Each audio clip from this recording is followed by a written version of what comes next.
So at San Diego Youth Science, we have been teaching in this online format since last year, and we're excited to be able to continue. Whether students are at home or in the classroom or both in hybrid learning, we're able to continue bringing our hands-on and interactive science into their learning environment.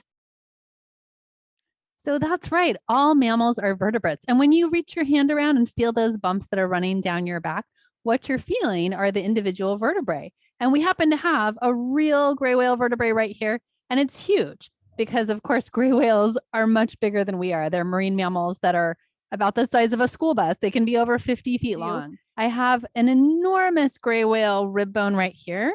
And so here you can see the gray whale baleen. What does it remind you of? Gray whale baleen is made out of keratin, and it is a really great adaptation to help them. We're also thinking about adaptations they use to survive, and one of those is sound. So in thinking about sound energy, we actually built a device to capture sound energy, and it's a hydrophone.